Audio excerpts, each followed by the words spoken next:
So what is the role of a musician in all of this? Do they have a role? Should they have a role?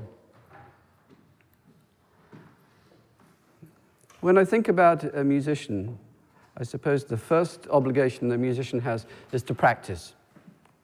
We know about this. Practice is important. It's the sort of exclusive condition of a musician's thinking. And we tend to define success in music with the highest echelon of people who have practiced a lot and have the greatest talent. So those that win big competitions, the Tchaikovsky, the Leeds piano competition, whatever it might be.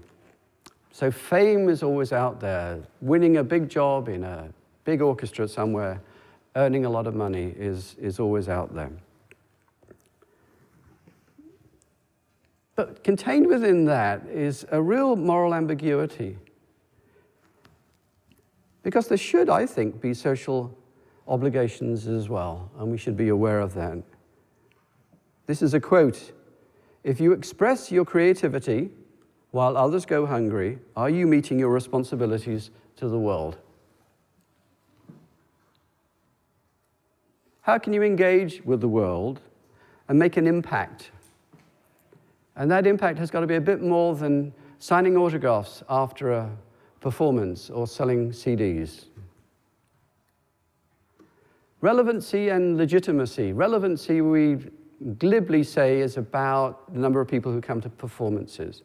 And then we assess our success as a result of that metric.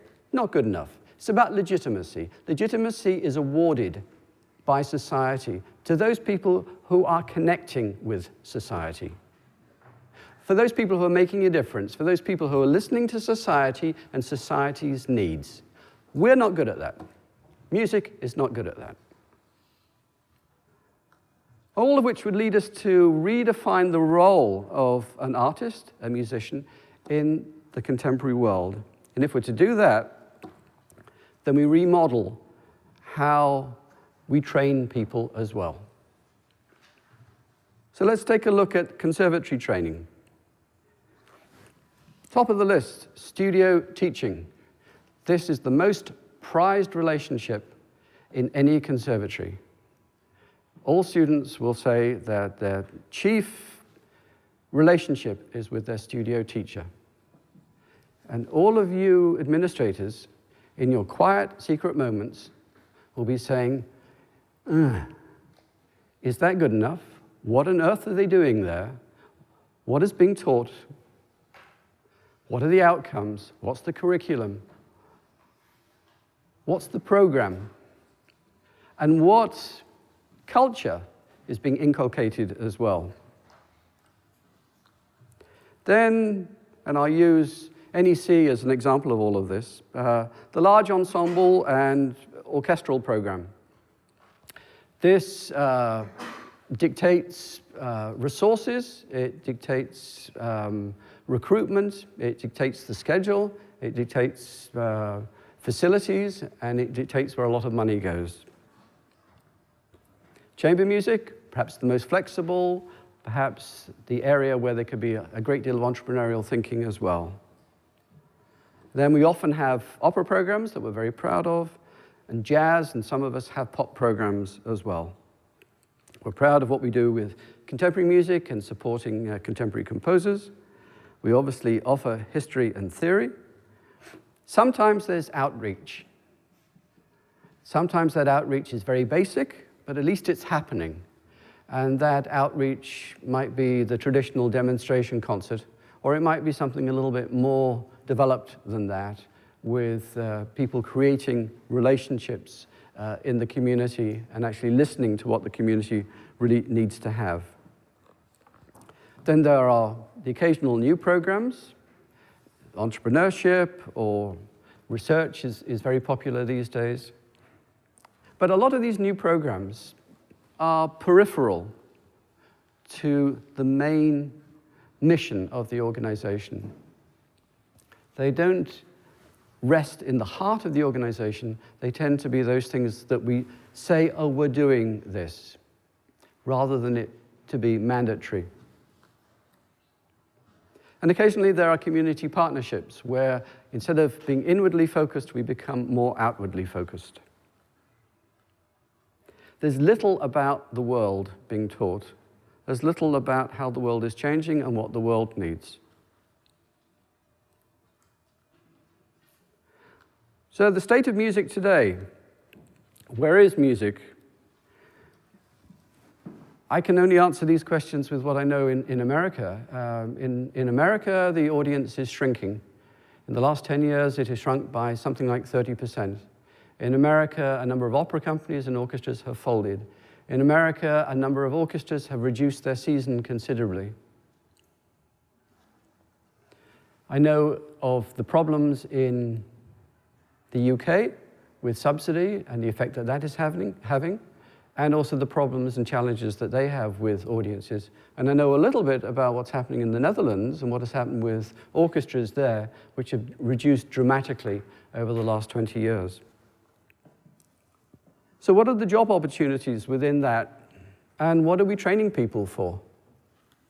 And how is the world changing? And how are we adapting to how the world is changing? I took some research as to musicians who are doing work out in the wider community, really innovative, creative work. And there are some fantastic musicians who are thinking in this way, in a social entrepreneurship way. I found a lot of these in London. I believe that there's a lot happening, but it tends to be below the radar screen. And I think we should be bringing that up far more in terms of being conscious of what is going on and what the good models of practice are. So if we were creating a new program within a conservatory, what are the skills we'd be looking for from a musician? Well, I'm a great believer in musicians. I think musicians are incredible. They deal with complexity. If you think about the scores they have to deal with, a Ligeti string quartet, sitting down and sight-reading the Rite of Spring, looking at the complexity of a Haydn symphony. They deal with all of that. They deal with all of that almost intuitively as part of their training. They have intuitive listening abilities. They're trained to listen. They're great leaders and they're problem solvers, and they're great communicators. And most of all, they are attuned to the idea of quality. That's the raison d'etre, to do things as best as you possibly can. Musicians bring an energy, an optimism, a creativity, and an innovative eye to what can be done. And I believe that music and the power of music could make a huge contribution in this field. So new program elements that could be the basis for this. Transversal cultural approach. Transversal meaning that it's across the entire institution. This is not a program that languishes within building operations or IT or catering. It actually is part of the institution. Every single department is part of this new initiative. And I wrote this elective over the academic year, and I thought, I left it here, but I was really disappointed with myself when I wrote this. Because an elective, it means that the overriding culture is still in my head. Oh, we have to do this in baby steps, don't we? We don't want to offend anyone. So it has to be an elective so people get used to it. No, we should make it mandatory. It should be part of the institution's culture from the word go. No introductory offer, you're in. It should be launched across the entire institution. Everyone should know about it. The marketing team, your websites, studio teachers, program teachers, the students should all be part of this. It needs to be experiential. Looking at case studies, the good, the bad, the ugly, what works, what doesn't work. And then social partnerships, looking at what is around you and where a social partnership could happen so that your institution could be part of making an improvement somewhere. And the learning curve you would have as a result of that would be extraordinary. And then students own and create their own projects on a parallel line to this. And if those projects are really astonishing, that they've actually identified need, they've been out in the community, maybe there's the opportunity to have a startup. And your value proposition would be your mission for the organization. And you will have deeply gone into design thinking. Have you done design thinking? Do you know about design thinking?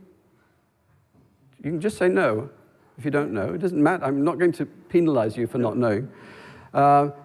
Design thinking is extraordinary. You should check a website of a company in California called IDEO. IDEO. Do you make notes? Good. So design thinking is about problem solving, and it's about problem solving based upon a human-centric model. And it's to do with curiosity, observation, ideation. Ideation is really great because you just chuck a whole barrel of the most amazing ideas together without valuing them to see what is going to stick. It's about prototyping, looking at what the models are, evaluating them, seeing where they might go, and building teams that have divergent ideas. So it's not analytical, it's just inclusive. And then board recruitment is all about governance and process, and alignment is about keeping everyone together on the same page moving forward. And investment could come from a ton of places, from government to corporations. And KPS is key performance indicators. What are those metrics that show that you are successful? And I'm going to take a quick look at corporate social responsibility, because I think this is incredibly important. Corporate social responsibility should be part of, I think, every nation's thinking. I understand that Estonia is not very keen on this because they see it as being a liability for the future. But a corporation lives, acts, and works in a society, in a community, and therefore needs to have a key relationship within a community. Milton Friedman, do you know that name? One of the world's great economists. He said, the only responsibility a corporation has is to make profits. The end. So are profits more important than people? And how do you monetize need? There are some really amazing examples of major corporations doing great work in the community.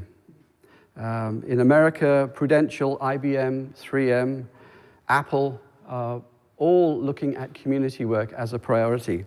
And the one that I really love is Patagonia. Do you know Patagonia? It's sportswear. They sell over here, I think. And Patagonia, if you look at their mission statement, the first two sentences really caught me. We create the best product, and we cause no harm. Very strong.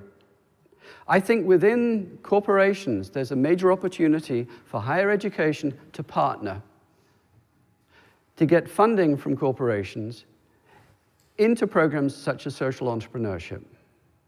I believe that this would resonate with so many corporations to be in at the research and development stage of where a higher education institution wants to take its students for the future. And this is my penultimate slide. And my summary, really. And I'll go back to the Grameen Bank for the Poor, Mr. Yunus. What he created was a big idea, and it's about social interaction. Commonly shared responsibilities leveraged to create opportunities which are sustainable. And it affirms that people have the right to resolve society's issues and problems. We don't need a top-down solution from government, but a bottom-up solution from all of us. And how can music best be involved in all of this?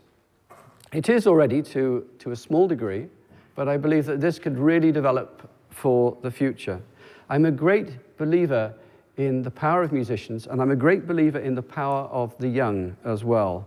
And I think that if a group of musicians got together, young musicians, took a look at a real social issue, used some design thinking to actually find some solutions, I think that that would be one of the most creative projects of all time. And I think that people should be given the opportunity to do that. It depends, at the end of the day, upon how you see the world, how you see your humanity, and how we're going to find solutions for our world as well. The socially deprived have perceptions and aspirations and dreams, and they want a richness to their existence as well. 650 million Indians are still in poverty, over 50 million Americans, and in Europe, you now have a new underclass called refugees. Do they matter? And what is their place in your society? It's up to us to celebrate our diversity, I believe, and to leverage our common humanity to provide opportunities for everyone's lives. I'm going to end with my last slide, which is really something that one of my assistants said I should never do. I'm very, very prone to poetry. And she said, oh, don't quote poetry. And it always bores people. And I can't resist doing it. So forgive me, but I'm going to read you a poem which I think encapsulates everything that we have been discussing this morning. So this is the poem. To laugh often and love much, to win the respect of intelligent people and the affection of children, to earn the approval of honest critics and endure the betrayal of false friends, to appreciate beauty, to find the best in others, to give of oneself, to leave the world a bit better, whether by a healthy child, a garden patch, or a redeemed social condition, to have played and laughed with enthusiasm and sung with exultation, to know even one life has breathed easier because you have lived. This is to have succeeded